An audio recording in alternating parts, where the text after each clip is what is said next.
The victim was one of their own. FBI Special Agent Robert Nightingale, gone missing here 13 years ago. Now he had suddenly turned up, only to be murdered in a brutal ritual on the very day of their arrival. And then there was the page. This page, the first page that they had found, not the last. The first step down into terrifying depths, secret truths trembling beyond the threshold. Reading the words, these words, felt like a message. Was a message. Someone knew they were here, what they were doing. Someone playing a game with them, leading them on. An invitation. How could they not accept? The sheer audacity of this impossible mystery presented to them, even if they knew it would end up hurting them. The autopsy room was a mess, like a bomb had gone off. Nightingale hunted Saga, didn't see her under the light, lurched past her. The Taken could not see into bright light. The light hurt them, hurt the darkness in them, made them vulnerable. I flick the switch, it goes click. Show me the clicker, lights are off, but somebody's home. Hemingway brought you here, witch. Get out of my house, Nightingale shouted. A wave of terror crashed through Saga's head. The awful truth. Nightingale had no heart in his chest, but here he was, killing a monster. The world had lurched out of balance. You found yourself trapped on the far side of the mirror. Saga was back at Cauldron Lake. He was there too, Nightingale. Was, but wasn't a Taken, a creature of darkness. He was beyond her reach, where some other strange reality, the dark place, merged with ours. This place and the dark place, a tarp thrown over top, drowning everything beneath it, a flood of darkness, soaking into everything, spoiling it, rotting it. The page called this area an overlap. Saga had to pursue Nightingale into the overlap. Finding a way in would be difficult, required precise steps, a ritual. Saga would learn how. Stop the monster before he killed again. Her job. He'd be inside, waiting for her. Saga edged toward the broken door, her gun ready, flashlight aimed ahead. Nightingale said it would be here. The Cauldron Lake General Store was overgrown, left to rot. Saga thought about the cult of the tree. They had been here, waiting, planning a gruesome ritual murder. Meanwhile, they played cards in the general store, like it was just another late-night poker game. Saga stepped closer to the door. Had the animal broken it? There was a loud crash. Saga found herself face to face with a cultist, a hulking figure in a raincoat. We watch in the night. Wild eyes behind a plastic deer mask, an axe in his raised hand. The rider went into the lake, banished the dark presence. Taken still lurked in the woods. The dark place receded. The current pulled back those with darkness inside, into the lake. Nightingale was there, one of them. The dark presence, Jagger had taken him. The witch had stolen his heart. They sank beneath the waves. The dark place, wandering in the shadows, muttering to themselves. It's dark. I'm lost. Where am I? Who am I? I can't remember. It's cold. Premium cabins for rent in Bright Falls. Who said that? Can you hear me? I need help. Please. Stop this. What did I do? You must dig it out. Their shapes shifted. Echoes of the writer's dreams. Fading in, fading out. The next story and the story after that. The writer was writing again. He'd been on the trail of the writer forever. The writer he despised. Hemingway, Bukowski, Wake. I'll get you. I'll find you. I'll make you pay. You're in over your head. He descended into the tunnels, from the dark city, into the ocean of darkness. Next stop, Caldera Street Station. Something, a presence, rumbled. Not a train. Shadows shifted on the platform. The writer's cult waited for him there. The cult of the word. A cultist leaned close. I carry his words close to my chest now. You're not allowed in the lake until he says otherwise. He'd be caught, murdered. They got him. They didn't get him. He was reborn out of hate. He was there, but he was risen. Sent to find the light switch up from the lake that was not the lake. The fuse was in place. She found it among the junk in the forest. Saga stepped inside the witch's hut. Something rushed through her. A presence. Familiar. She couldn't quite place it. Something long forgotten. She tried to hold on to it, but it was already gone. Inside, a bright light. Saga felt safe, like nothing could hurt her here. There were objects that stood out to Saga as if the light had manifested them, pulled them from the darkness. A shift in reality, heavy with hidden meanings. A coffee thermos, a shoebox, a mop and a bucket, a poster on the wall, and in the cabinet, another manuscript page. Witch's ladle, towering over Saga, watching her and the witch. The image of the witch in the sign, Nightingale's heart, a cold, dead lump in her hand. Her definition of sanity had changed since she arrived in this town, but she trusted the pages, was forced to. Saga addressed the witch. She squinted to read the first part of the ritual words, the smudged line on the heart. The second part recited from memory, the words she had read on the page. I brought you the heart, witch. Show me the terror. Saga pushed the heart through the hole in the sign. This was the key. The tree was the threshold. Back at Witch's ladle, Saga pointed the flashlight at the strange, dark substance. The same substance Nightingale had left at the morgue. There was something hidden under it. She strained to see. The opposite of sunspots in her eyes. Blacker than black. Suddenly a change. The light reacted to the substance. A feedback loop, surging up her arm. Saga squeezed the flashlight, willing it to penetrate the dark matter. Burn it away. The reality-changing influence of the dark place flowed like water flowed, like fear flowed, down the path of least resistance, eroding the weak spots until they cracked. In places where reality was more yielding, where story told and retold, imagination sparked and fear ignited again and again, had softened the walls of reality. Sites of violence and tragedy, where truth was laced with fiction, where a work of art proposed an alternative narrative, something people could suspect to be true, something people felt strongly about, something they feared. The stronger the connection between the belief and emotional response, the better. The darker, the better. A ghost of a witch ripping a man's heart from his chest. Two brothers murdering the neighbors and hiding their bodies in a well. A young woman haunting the flooded bunker where she drowned. Bedtime stories, folktales, urban legends connected to a specific place. These were the sites where the overlaps came to be. An overlap of the dark place needed a push from both directions to manifest itself. Reality in our world eroded by repeated dark lore tied to a location.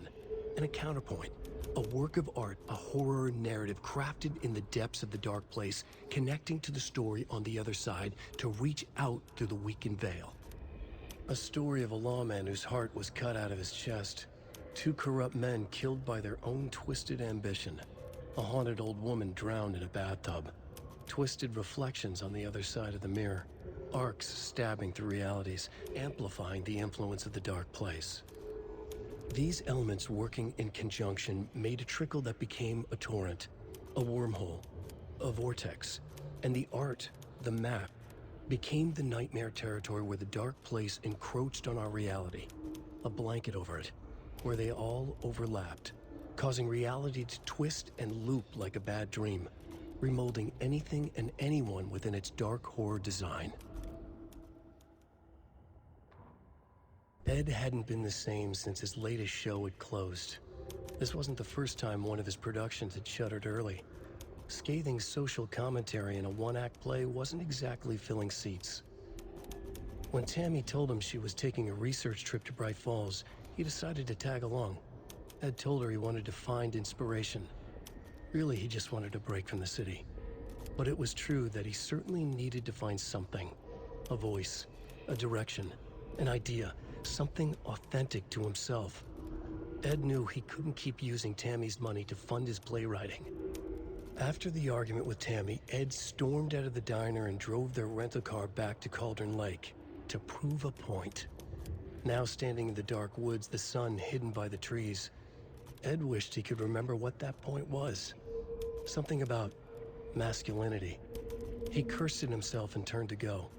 Suddenly, he was blinded by a light in his face. Voices shouted and hands pushed him to the ground. Ed struggled, in vain. Tammy tapped her pen on her notebook. Alan Wake had ridden this same ferry into town when he arrived. This was his entry into Bright Falls. His first steps across the threshold. She wrote that down. She always found it helpful to walk in the victim's shoes, do what they did, see what they saw. It added great color to the book. Tammy felt raindrops on her face. God, again? She pulled up her hood. The rain just kept coming. She missed New York. So far, this hadn't been the simple research trip she pictured. First the incident at the lake, then the fight with Ed. It's not surprising tempers got hot. They were both on edge after what had happened. Tammy had said some things she regretted. She looked out over the harbor. A chill passed through her. She hoped Ed wouldn't do anything stupid. Animals stayed away from the water's edge as if to avoid some unseen submerged predator waiting just below the dark surface. They never drank the water from the lake. Birds flew around it, never over.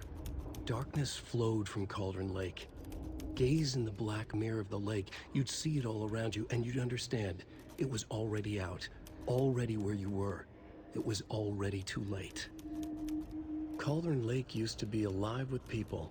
Beautiful forests, hiking trails leading to stunning vistas.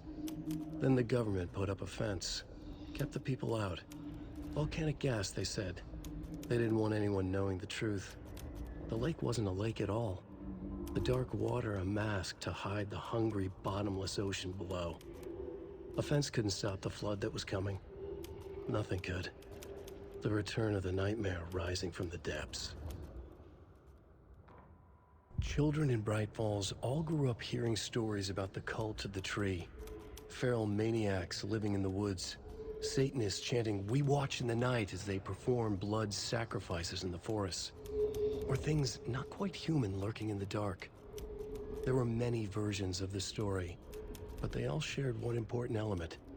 Danger in the dark, in the woods. Somewhere among all the urban legends lay a secret truth. The real identity of the cultists prowling in the woods.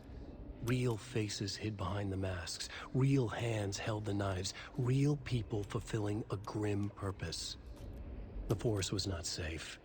People were right to keep their children away from the trees. Standing inside the trailer at the outskirts of Watery, Saga had seen Wake's fabled clicker for the first time, in the hands of the cult of the tree.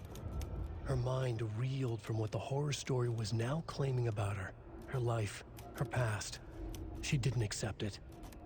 She stepped out of the trailer. She needed air, but she wasn't alone. A cultist stared at her from behind a deer mask. She drew her weapon, shouted, ran after him. Scratch stalked through the forest, a terrifying dark presence in the night, more sensed than seen.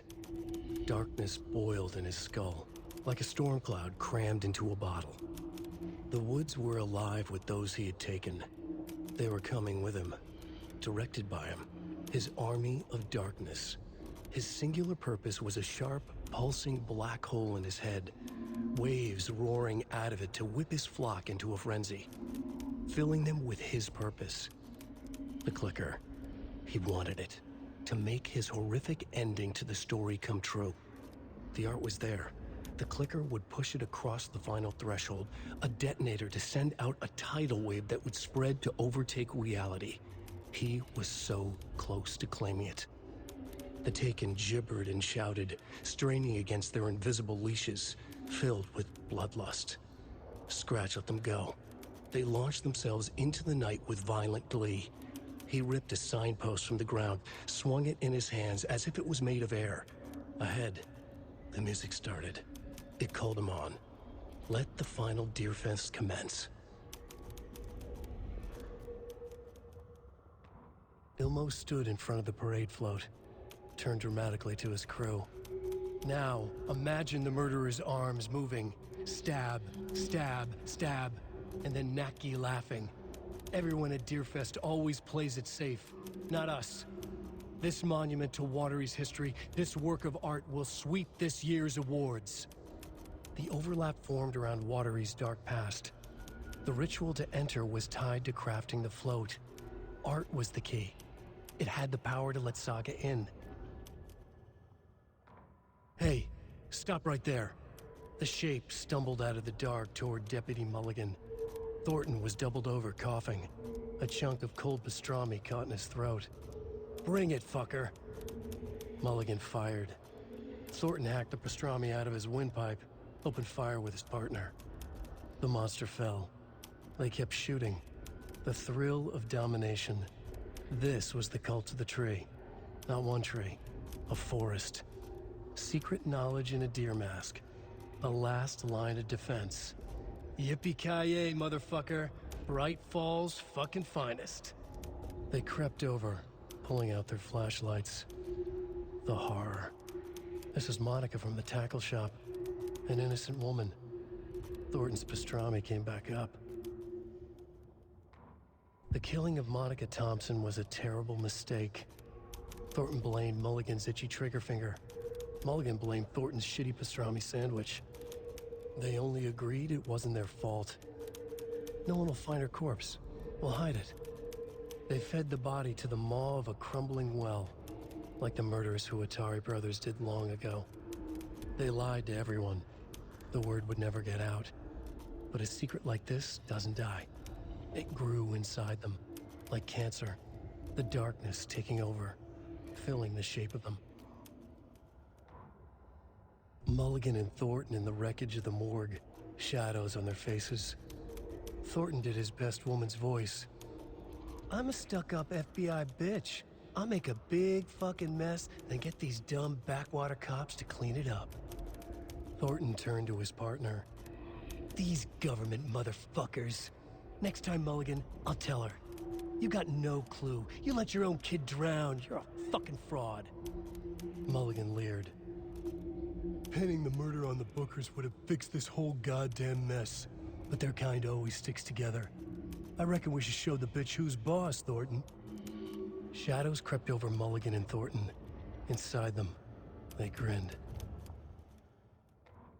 After getting his hands on the FBC files, Ilmo Koskela knew what he was up against. He masterminded the cult, his and Yako's army, to fight the fucked up horror lurking under the lake, and a plan to keep those feds in their bunker by the lake in the dark. Outsiders would only screw things up. The Koskelas sabotaged the FBC's monitoring station and rigged it to alert them when something was brewing at the lake. One time months later, when the alarm rang, they drove to the lake again, ready for a fight. But this time, they didn't find any monsters. Something else washed ashore. The light switch. They'd read how Wake had stopped Jagger with it in the stolen files. From that point on, whenever the cult caught someone taken over by the Shadow, they cut out the monster's heart, pushed the switch into the hole, and flicked it. When the government seized the land around Cauldron Lake and set up their laboratory there, Ilmo Koskela knew they knew something. Together with his brother, they felt obliged to take a look inside. The Federal Bureau of Control Security was a joke. The Koskelas walked in delivering coffee. Back in Watery, they pored over the stack of files they grabbed. The FBC was researching something in the lake, something they called the Shadow. Everyone who went into the lake came back a monster. Hartman had gone into the lake. He'd come back bad. The FBC had captured him, interrogated him. Based on his ravings, Barbara Jagger had gone into the lake as far back as the 60s. She'd come back bad. The writer, Alan Wake, had gone into the lake. He'd faced Jagger, pushed some mystic light switch into a hole in her chest. flicked the switch and gotten rid of her. If Wake ever came back, he was bound to be bad as well. Bailey ran around the corner as the street lamps flickered and went off. It was in front of him, a glitching cloud, a dark, boiling monster. Looking at it felt like what a stroke must feel like. He was sick with fear. He fell. The dark presence ripped into him, swallowed him, filled his lungs and his brains with dark water. Bailey saw a snarling face in the darkness. Then he realized it was his own face. He was snarling. He was standing in the street in the dark, and he was snarling. He was snarling, he snarled. The monster was gone. The darkness coiled around him in tatters and wisps. He was the monster now, filled with rage. He was the monster now, filled with rage, he shouted. Saga was beginning to see why Casey disliked the woods so much. They felt oppressive here. Too many places to hide. The distorted carnival music drifting from the amusement park ahead did not help.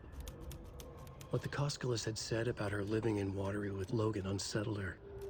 For the horror story to involve her was one thing, but involving her daughter was crossing a line. Something darted across the path ahead, too fast to see. Saga drew her weapon. Her eyes searched the woods. A noise overhead. Saga swiveled to look. A local, a man on the ridge above her. No, not a man. A monster with a hatchet in each hand. It shouted down at her. Hunting season was a bust! Saga had read about it. The trap.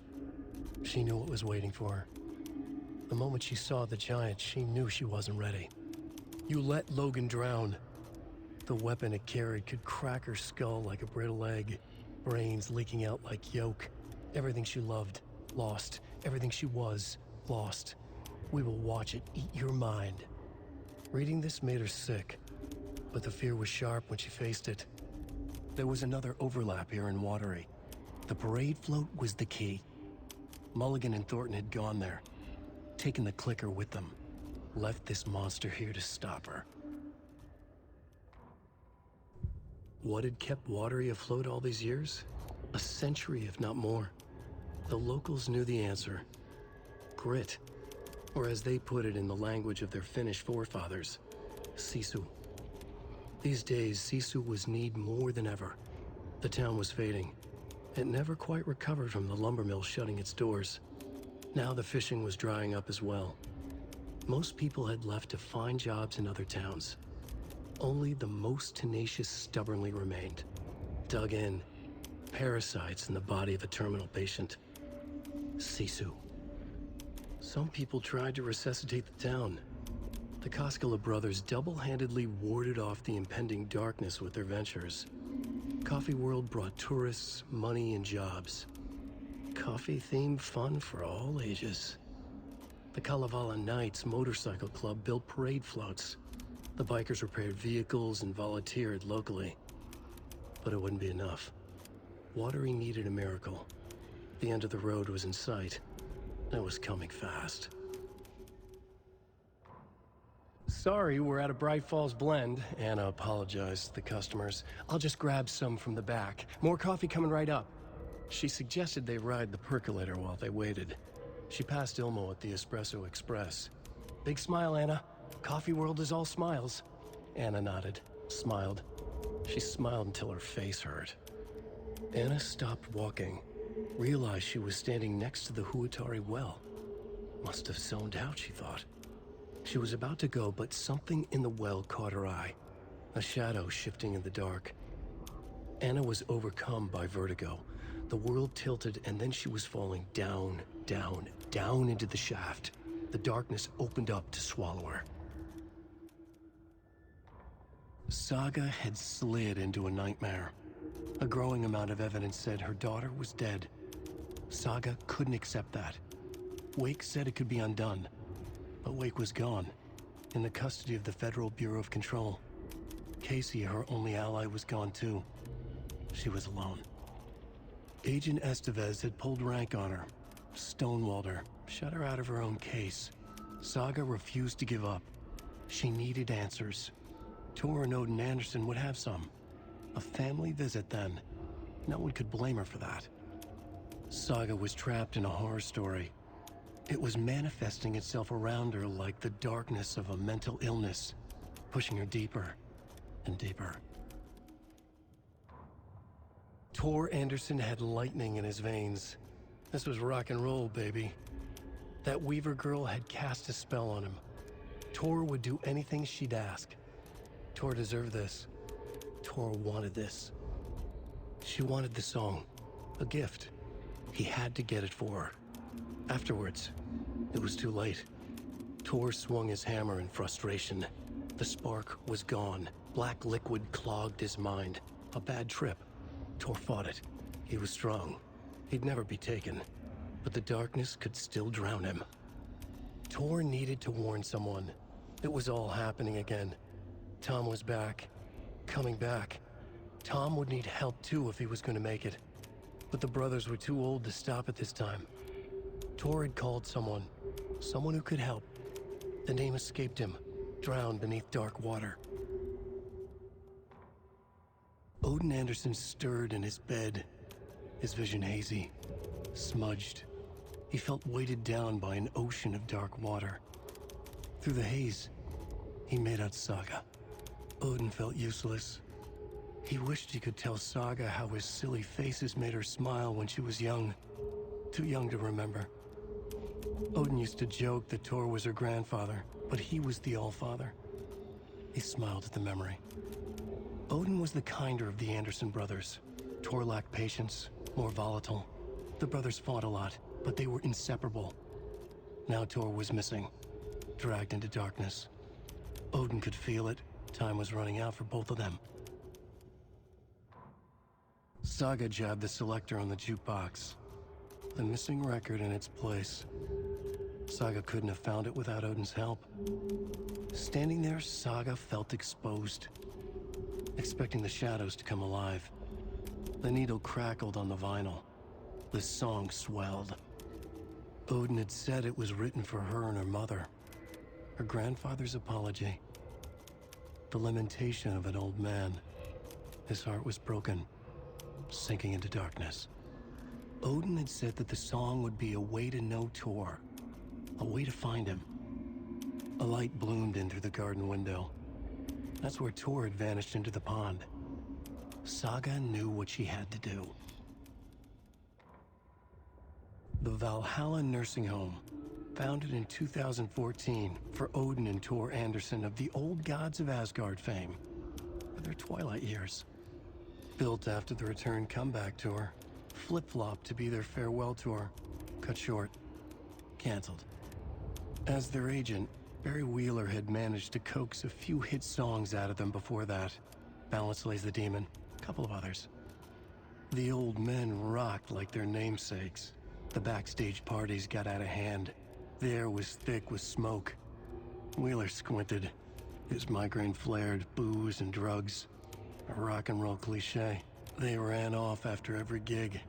Wheeler had security track them down to the craziest after parties. Wheeler used to be the agent of a manic-depressive celebrity writer, Alan Wake. Wake had various addictions on his back. An on-off death wish. Wheeler had seen a thing or two. Wheeler paid a lot of money for a good shrink. Got himself convinced that all the nightmares he'd seen leading up to Wake drowning himself were just his imagination. PTSD. Now we had pills to keep the shadows from his sleep. But the Andersons were something else. The nightmares were starting to creep in again. Or maybe it was the drugs in the air. Wheeler hoped it was the drugs. The Andersons were so old. Vampires. After every gig and the party that followed, it took them weeks to bounce back. And they never did completely. Each time Wheeler expected them to croak. Wheeler set up a foundation with the sales of their greatest hits album. He used the cash to build a nursing facility. The old men deserved it. An old manor in Bright Falls. Wheeler hired a contractor to have it refitted as an old folks' care home. At this point, Wheeler felt good about himself. He had a heart of gold. No need to feel guilty. Wheeler left the work to the contractor and returned to New York City. He had done his part. It was time to turn over a new leaf. The contractors figured out Wheeler was gone for good. They took the money and ran. When the fall rains came, the leak started appearing. Cynthia Weaver hated being old. She'd been a doer, a fighter. Now the bathroom frightened her, afraid she'd break her hip, like Norman. Cynthia had always kept her lantern close, to hold the darkness at bay. "Oh dear, my lantern. I think I've lost it," Cynthia said. "This will put a smile back on your face, my dear," a voice said. A man's voice. Someone in the bathroom with her. In the dark. The light bulb had blown. She meant to replace it days ago. How could she forget? She had slipped getting out of the tub. She lay in the tub now. She lifted her hand. It looked wrong. Too many hands. In a black void with no sense of up or down, she was underwater. A dark shape pushed her down. Dark water pressed itself into her. She screamed. It came out in bubbles. Cynthia Weaver smiled. Lost without her lantern? Nonsense. Cynthia felt as giddy as a young girl in love. Cynthia had loved Thomas Zane. Tom only had eyes for Barbara. Barbara was bad news. Tom had seen it in the end. Cynthia had been there to comfort him. And when he left, Cynthia waited. Years of waiting.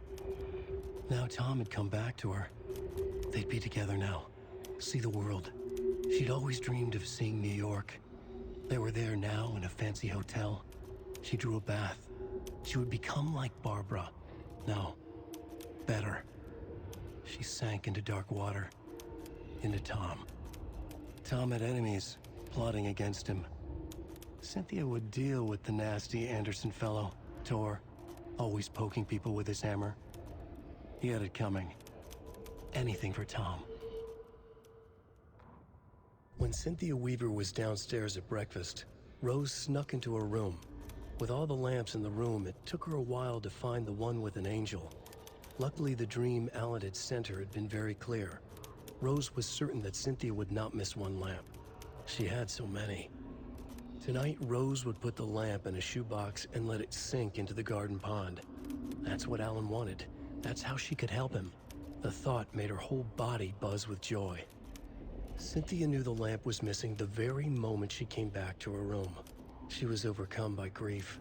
It had been Tom's lamp, one of the few things that reminded her of him. It had not worked in a long time with the cord severed and the light switch gone.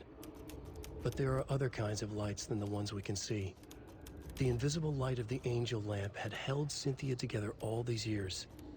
With tears welling in her eyes, she didn't see the shadows shifting in the corners of her room. Gale Barrows stared at his chest x-ray. It was in his left lung. It felt like a black hole, an opening to darkness. He felt like he was drowning. He coughed and coughed and coughed.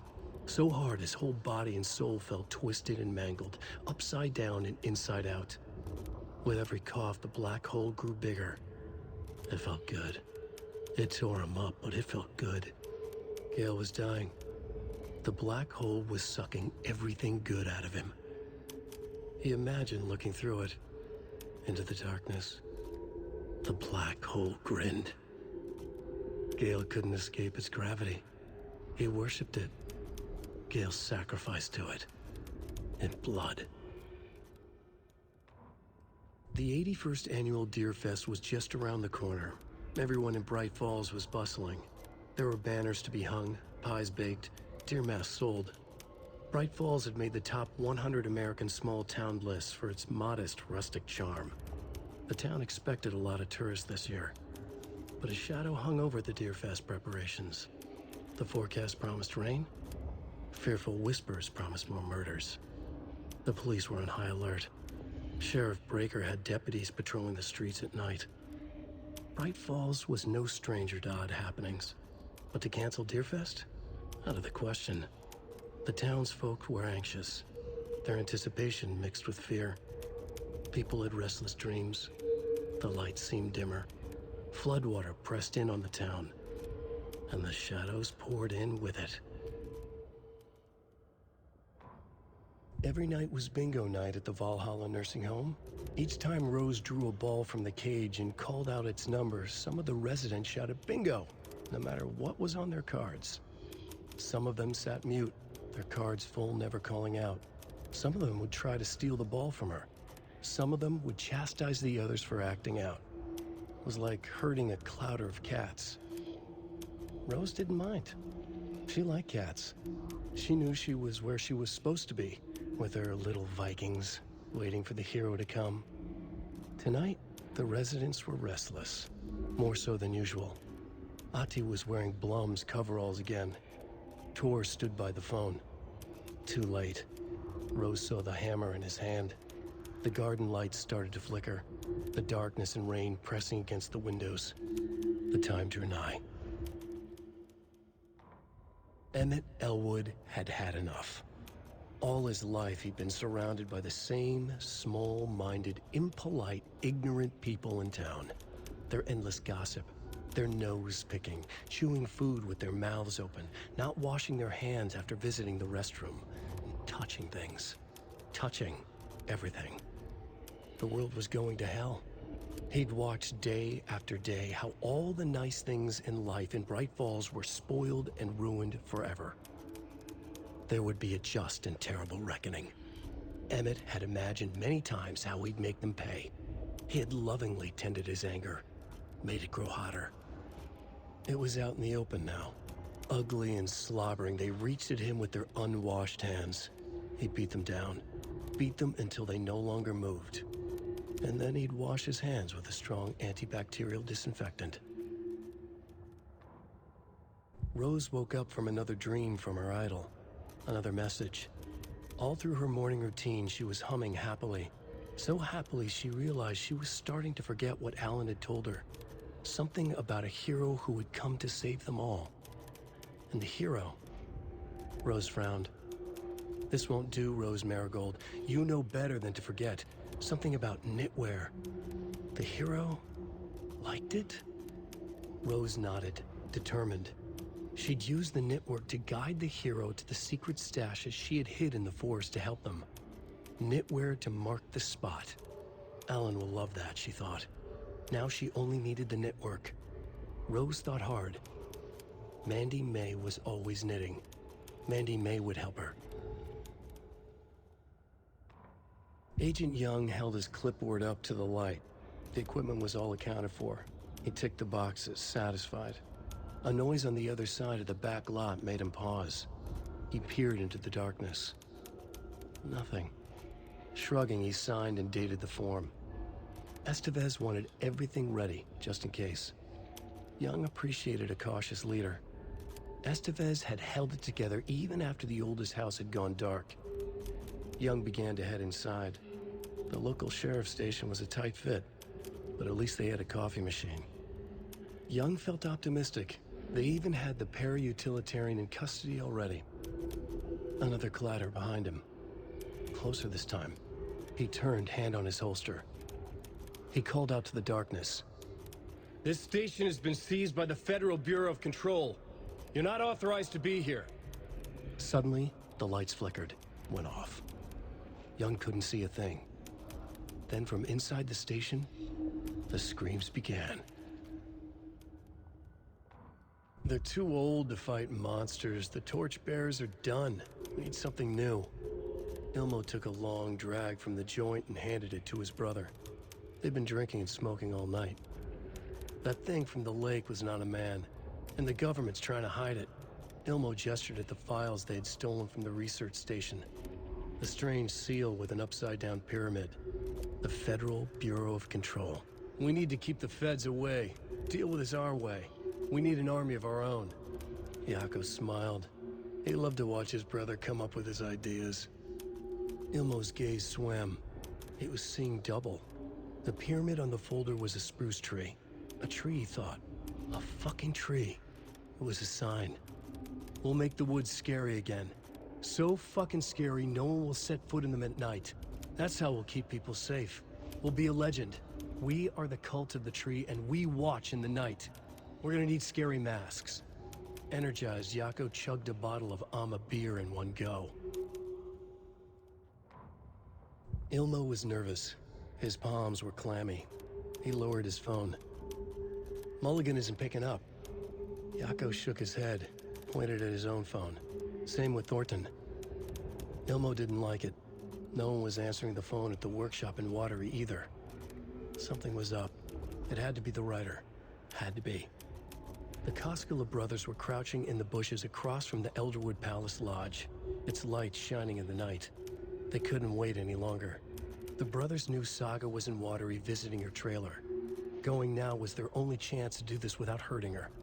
Ilmo stood up and a crowd of deer masks looked his way. Okay, this is it. The writer is the target. Take him down and it's all over. Only shoot the Fed if you have to. This is our big moment. We watch in the night. The crowd murmured the chant back to him. Ilmo turned his face to the hotel.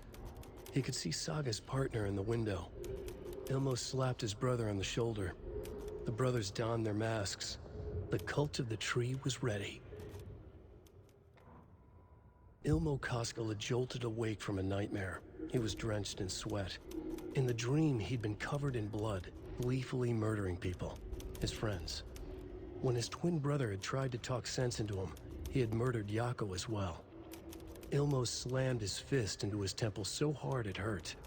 The dream made him feel sick. The dark force of the lake was growing stronger.